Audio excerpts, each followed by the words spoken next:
I always liked taking things that were kind of throwaway little bits in one story and turning them into the major driving force of another story. You okay, pal? You look like you've seen a ghost.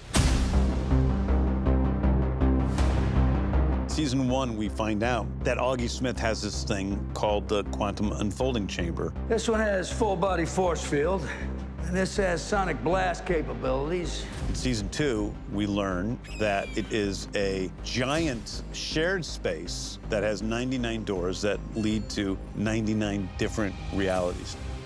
Chris Smith finds a self that is living a different existence. And his father is alive, his brother is alive. It's extremely surreal. Hey here, old man, before you get hurt. When we come into Season 2, Peacemaker is being rejected by everyone. How many more of these do we have today? This guy sucks. His life isn't where he wants it to be. Our characters are mostly all in terrible position, you know, except for Vigilante, who's happy even when he's in a terrible position. We find Adebayo jobless at the beginning of Season 2. You're living in the worst level of Grand Theft Auto. Harcourt, she doesn't really know who she is without her job. It's not just what she does, it's also sort of her identity. I don't think what they're doing is right. John Economist was one of the only people left out of the 11th Street Kid still working at Argus, and I am stuck with the job of surveilling Peacemaker, kind of against my better judgment. Economist. Economos' Flag. Who is Rick Flag Sr.? He's a lifetime special operations guy whose son has been killed by Peacemaker. He's gone from being boots on the ground military to now being in control of everything. When I took over DC, I knew I needed a Rick Flag Sr. character, a gruff, older guy. And like many of the characters in the DCU, he isn't all good or all bad. His driving force has a lot to do with losing his son. My personal through line in getting this job is revenge. Let's move this case to Argus Priority 1. Priority 1. Last thing we need is another dimensional rift tearing up this planet. Well, the three amigos are together again. I believe that calls for a celebration. I was actually walking in Nichols Canyon up there on the Hollywood Hills, and I ran into Steve Agee. And he said to me, "Hey, you excited about coming back?" And I said, "I'm coming back." And he said, "Well, James did something really brilliant." There's something emotionally potent about Chris Smith's relationship with Augie 2. There's a really great moment that was not in the script.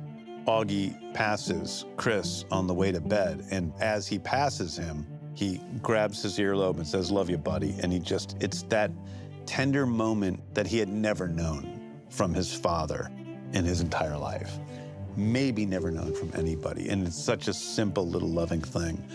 And that was something that Robert brought to it. And John and I talked a lot, actually, about, how our lives are sort of intertwined with all of this, how we're more vulnerable as people. And this is a much more vulnerable Peacemaker. He is not the same guy as last season. There. Harcourt has a hard time experiencing love, companionship. She goes to the bars and gets in fights so that she can feel something. You got a problem, Jack Sparrow? There's a lot of combat in this season. It is definitely a fighty show. I think of fight sequences as analogous to dialogue. Harcourt this season, a lot of what she's doing is expressing her inner turmoil through violent and kinetic interactions with people in bars and that kind of thing. There's always a little trepidation when you're going in. Did we prepare Jen enough? Are our stunt guys ready for this? And when they called action and we saw Jen go off, we were all just like, oh my God.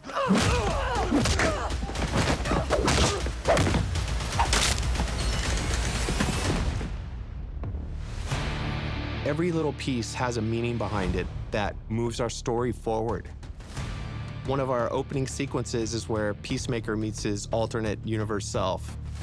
When we read that in the first script, we were like, oh man, we've got to fly these guys. He's got a jetpack, and there's towers everywhere. That one was pretty complex. A lot of it was wire stuff and a lot of big impacts to keep you down so you can emote.